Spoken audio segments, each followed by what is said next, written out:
दोस्तों, लोकतंत्र की सबसे मजेदार बात पता है क्या होती है? यहाँ असली ताकत इस बात से नहीं पता चलती कि नेता कितनी जोर से भाषण देता है। असली टेस्ट तब होता है जब कोई सीधा सा सवाल पूछ लिया जाए, क्योंकि भाषण में तो सब शेर होते हैं, लेकिन सवाल जवाब आते ही कई बार माहौल ऐसा हो जाता है जैसे क्लास में टीचर ने होमवर्क पूछ लिया हो। आज की वीडियो किसी एक नेता, किसी एक कंपनी या सिर्फ एथेनॉल की बहस तक सीमित नहीं है। असली मुद्दा इससे कहीं बड़ा है। सवाल यह है कि जब जनता की तरफ से पूछे गए जायज सवालों को ही हमला समझ लिया जाए, तब नुकसान आखिर किसका होता है? नेता का नहीं, सबसे पहले आम आदमी का। इस वीडियो में हम सिर्फ वही बातें करेंगे जो सार्वजनिक तौर पर सामने आई हैं।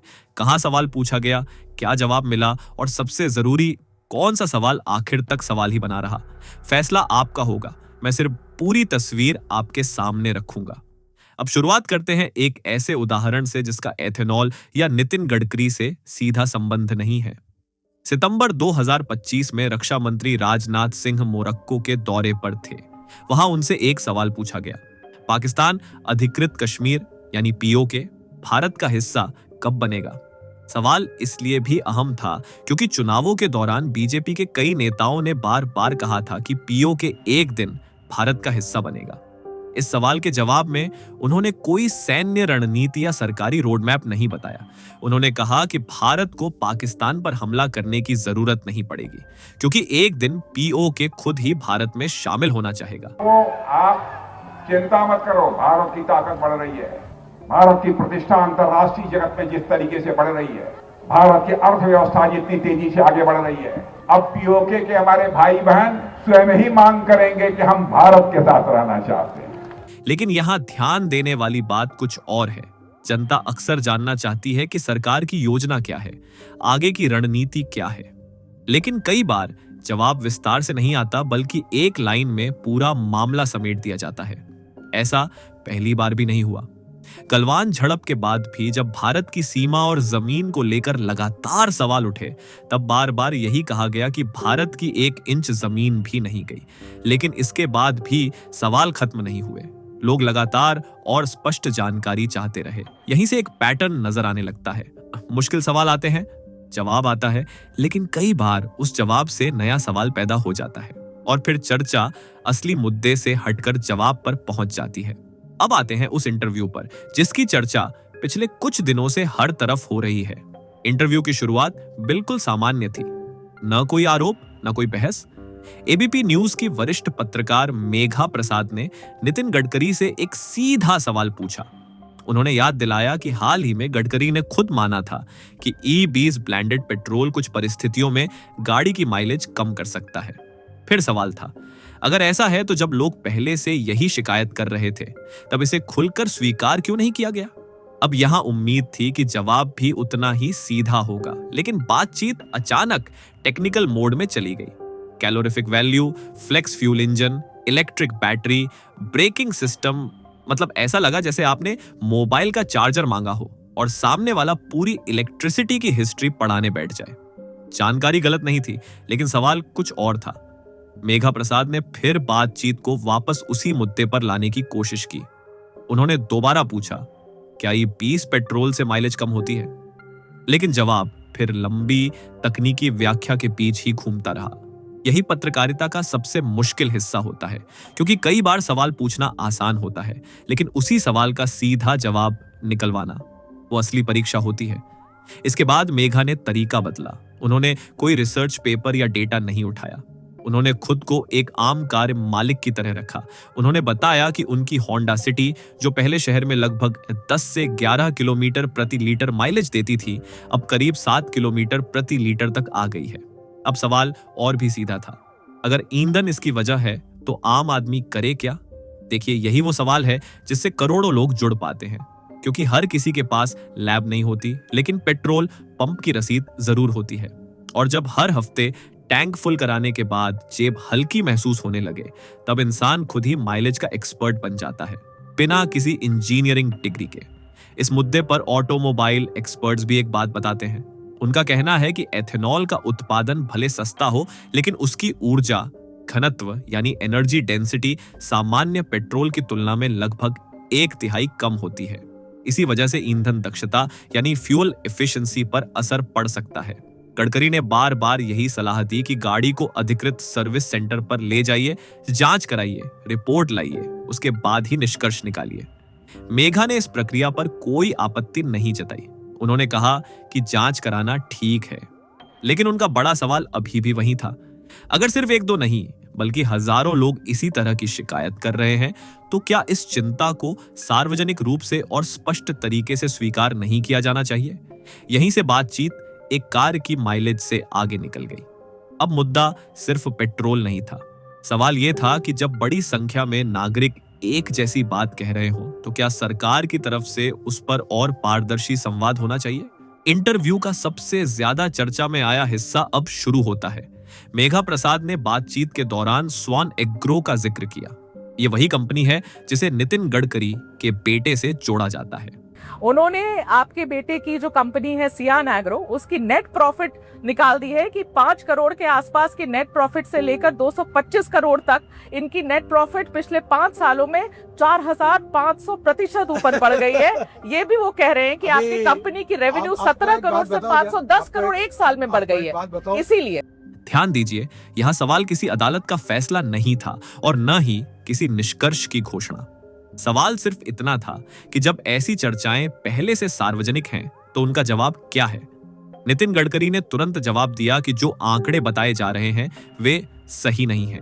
उनका कहना था कि कंपनी के कुल कारोबार में एथेनॉल का हिस्सा 10% से भी कम है।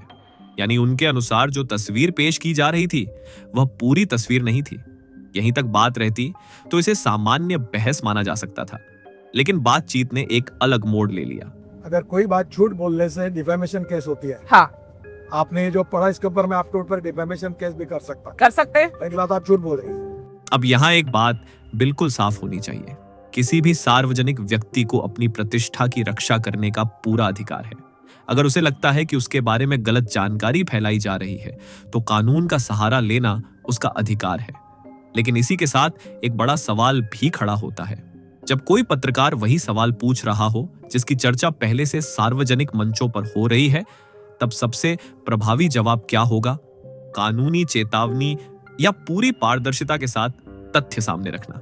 यहीं से यह मामला सिर्फ एक इंटरव्यू नहीं रह जाता। यह उस तरीके की चर्चा बन जाता है जिससे सत्ता कठिन सवालों का सामना करती है। और अगर आपको लगता है कि यह सिर्फ एक घटना है, तो तस्वीर थोड़ी बड़ी करके देखिए। उदाहरण के लिए मतदाता सूची के विशेष गहन पुनरीक्षण स्पेशल इंटेंसिव रिवीजन SIR पर हुई बहस। कई लोगों ने चिंता जताई कि कहीं वास्तविक मतदाताओं के नाम गलती से सूची से बाहर न हो जाए। इस पर गृह मंत्री अमित शाह ने कहा कि स्वच्छ मतदाता सूची भारतीय लोकतंत्र की नींव है और चुनाव आयोग को इसे सुनिश्चित करने का अधिकार और दायित्व दोनों है। साथ ही उन्होंने घुसपैठियों के संदर्भ में सरकार की डिटेक्ट, डिलीट एंड डिपोर्ट नीति दोहराई। अब यहां भी बहस 2 हिस्सों में बंट गई। एक तरफ मतदाता सूची को सही रखने की बात थी, जिस पर शायद ही कोई असहमत हो, लेकिन दूसरी तरफ लोगों का सवाल कुछ और था। अगर कोई असली नागरिक गलती से सूची से हट जाए, तो उसके लिए सुरक्षा व्यवस्था क्या है? उसे वापस जोड़ने की प्रक्रिया कितनी आसान है?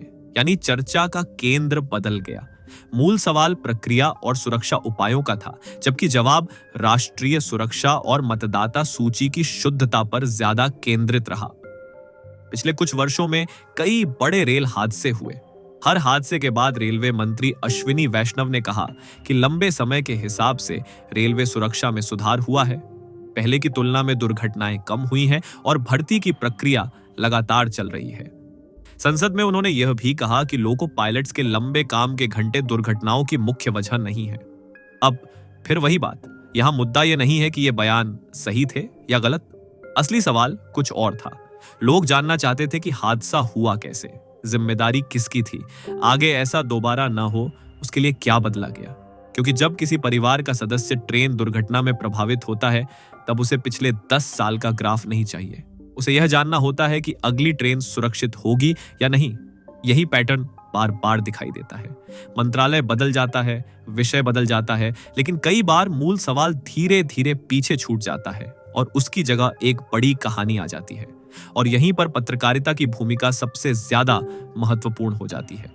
क्योंकि अगर सवाल ही बदल जाए तो जवाब चाहे जितना लंबा हो, समाधान छोटा ही रह जाता है।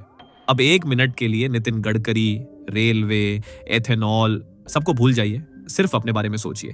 अगर आप वरिष्ठ नागरिक हैं तो शायद आज भी सोचते होंगे कि रेलवे की पुरानी रियायत वापस क्यों नहीं आई। अगर आप मध्यम वर्ग के परिवार से हैं तो हो सकता है आपके मन में सवाल हो कि स्वास्थ्य सुरक्षा को लेकर किए गए वादे जमीन पर कितने असरदार साबित हुए। अगर आप हवाई यात्रा करते हैं तो शायद आपने भी नोटिस किया होगा कि टिकट के साथ साथ अलग अलग चार्ज भी ऐसे बढ़ते जाते हैं, जैसे ऑनलाइन शॉपिंग में आखिरी पेमेंट पेज पर अचानक 5 नए कॉलम खुल जाए। शुरुआत में लगता है अरे वाह ऑफर, और अंत में बैंक मैसेज देखकर लगता है ऑफर मेरे साथ हो गया। अगर आप ट्रेन से सफर करते हैं तो सवाल सुरक्षा का है। अगर आपके पास गाड़ी है तो सवाल E20 पेट्रोल को लेकर पारदर्शिता का है। अगर आप नौकरी की तैयारी कर रहे हैं तो सवाल है कि भर्तियां पूरी होने में इतना समय क्यों लगता है जबकि पद खाली पड़े रहते हैं। अगर आप छात्र हैं तो पेपर लीक की खबरें हर साल क्यों सुनाई देती हैं। अगर आप टैक्स भरते हैं तो आपके मन में यह सवाल भी आता होगा कि सड़क बनने के बाद भी टोल कब तक चलता रहेगा और हर साल कोई नया शुल्क या सेस क्यों जुड़ जाता है। ये उन लोगों के सवाल हैं जो हर महीने टैक्स देते हैं, पेट्रोल भरवाते हैं, टिकट खरीदते हैं, नौकरी ढूंढते हैं, परीक्षा देते हैं और वोट भी डालते हैं। लोकतंत्र में जवाब मांगना विरोध नहीं होता, बल्कि व्यवस्था को मजबूत करने का हिस्सा होता है। क्योंकि जब सवाल पूछना कम हो जाता है तब जवाब देना भी धीरे धीरे जरूरी नहीं रह जाता। बाकी इस वीडियो का मकसद किसी की तरफ या खिलाफ खड़ा होना नहीं था। मकसद सिर्फ इतना था कि सवाल और जवाब दोनों पूरे होने चाहिए, क्योंकि आधा सवाल और गोलमोल जवाब दोनों मिलकर सिर्फ कंफ्यूजन पैदा करते हैं। अगर वीडियो पसंद आई हो तो लाइक कर दीजिए, चैनल पर नए हैं तो सब्सक्राइब जरूर करिए। ऐसी ही डेटा, फैक्ट्स और जरूरी मुद्दों पर बिना अनावश्यक शोर के बात करते रहेंगे। नीचे कमेंट में एक सवाल का जवाब जरूर दीजिए। ऐसा कौन सा सवाल है जिसका जवाब आपको आज तक नहीं मिला? मैं सारे कमेंट पढ़ता हूं और हो सकता है अगली वीडियो आपके उसी सवाल से शुरू हो। मिलते हैं अगली वीडियो में। तब तक सवाल पूछते रहिए, क्योंकि मुफ्त की सलाह सब देते हैं, लेकिन मुफ्त में जवाब बहुत कम लोग देते हैं। धन्यवाद।